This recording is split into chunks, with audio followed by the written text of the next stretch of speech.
All right, hi everyone. My name is Akash. I'm a second year student in the University of British Columbia. I'm in the Bucks program, which is combined major in computer science and business. Yeah,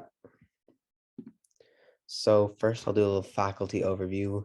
So Bucks is pretty much the combination of business and computer science, and it really gives you some of the technology side, some technical skills and programming skills. And then it also gives you important business skills. This is like quantitative stuff like finance and accounting, as well as things like HR and marketing and things like that. So personally, why did I choose Bucks? Oh, and one thing I'll mention is many people in Bucks really combine the CS and business aspects and go into things such as software development or consulting, technology consulting, or like product management, which is really the combo of both. And why did I choose Bucks? So I originally chose solder. So when I was in high school, I was like, yeah, I want to do business. I want to go into solder. Got into solder, and then when I was in solder, I was like, it's fine, but I really want something else as well. Like I wasn't really happy with just doing business. It wasn't that interesting to me. So what I did was I took a intro to programming elective in my first year, really liked it. So I transferred to Bucks because I knew I could get a lot of like CS knowledge, because you do get a combined major in business and computer science once you graduate from Bucks. And then I would still have business classes as well. So it seemed perfect for me. Um, I personally want to go into software development myself, which is a path that many Bucks students go down. And as for like events and activities, there's lots of cool Bucks events such as Bucks Night, which is happening this month. You gather with other Bucks students, eat, and like have fun with each other and play games.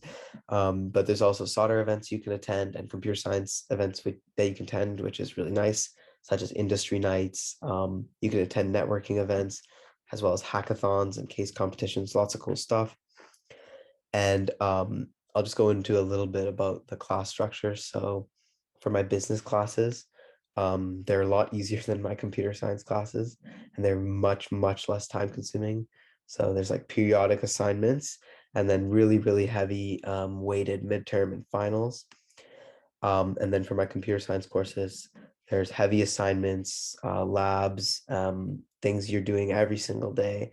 The content is much, much harder than my business courses. And there's less weight on finals and midterms. Yeah.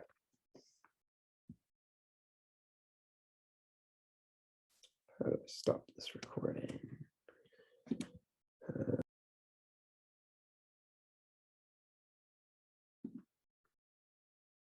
Hey guys, I hope you watched my first video. In this video, I'm going to be getting into some career opportunities that are available for Buck students. So generally, during your degree, you can do co-op, which is like work terms, paid work terms, and you work for private companies, do a lot of cool stuff. They're usually like 4, 6, 8 month co-ops. That's kind of the length of the work terms. There's also work learn, which is like offered by UBC, and it's more like usually more research based. I'm actually doing a work learn this summer, and so I'm going to be a data analyst for UBC Center for Sustainable Food Systems. Pretty much, I just use a variety of tools to analyze data and come up with visualizations, and I'm excited because I get to be really creative. And then you can also be a teaching assistant or a research assistant. This is really cool work as well. You help people that, as a teaching assistant, you can help people that were in courses that you once took. You also get paid for this, of course, and it also looks great on a resume. And as a research assistant, you can also do really cool stuff and get into some really cool research with really, really smart profs and graduate students. So yeah, it's super cool. Next, I'll just talk about some of like the more business jobs, more CS jobs, and then some of the jobs that are combo. So as a Buck student, you can really do like any more business focused jobs such as like accounting or like banking, marketing, HR, things like that. And then on the CS side, a lot of people go into like software development, DevOps, quality assurance, testing, things like that. But nowadays, a lot of these jobs really need both. Like, for example, product manager is really a good combo of both business skills and computer science skills, especially for products which are software products. And really, the Bucks degree, the combo of business and computer science, is in high demand, and it is super powerful. You can do a lot in a lot of jobs, and really having business knowledge and computer science is a huge asset, as many things combine both, such as like fintech, things like that. It's really useful. And for example, like I really want to go into software development, and just some of the pros that I like in software development is it's really interesting work. So you do a lot of cool, like cutting edge tech work. You have great work-life balance, and the pay is good, obviously. So yeah. And then lastly, I just want to say that anything is possible. So never really constrain yourself by what faculty you're in. You can do a degree in computer science and get a job in something completely different. A lot of skills are really transferable, and really never get stuck in one path. Always consider everything.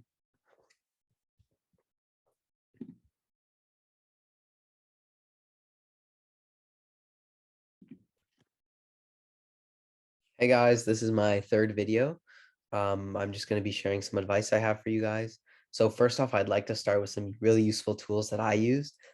First of all, the UBC subreddit, r/UBC, is super useful. There's students, alumni, and there's even profs there who will answer your question.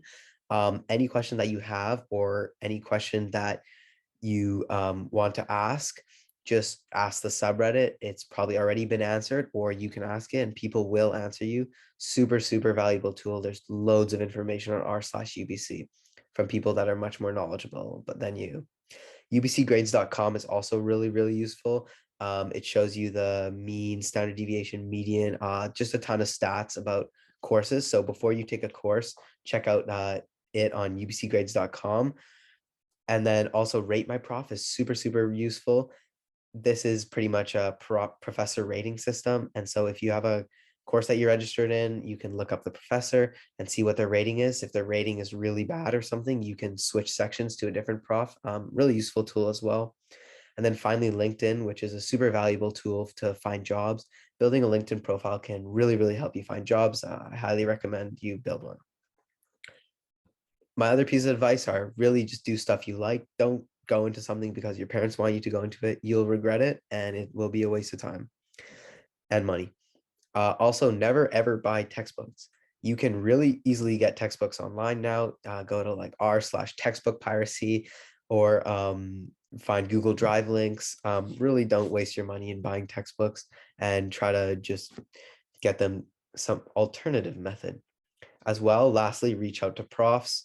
If you're ever wondering about the industry, or you're stuck on your career, or you really want to like become a TA for their course, or you want to do research with them, just reach out to them. They're super knowledgeable. They're usually very nice, and they do want what's best for you. So you can get tons of info from reaching out to profs. And yeah, it's super useful. And you can even do some really cool research stuff with profs that you like. Lastly, if you guys have any more questions, I know these videos were kind of short, you can add me on Instagram or email me below. Feel free to ask me any questions. I was once in the same position as you. Yeah, thanks. That's all.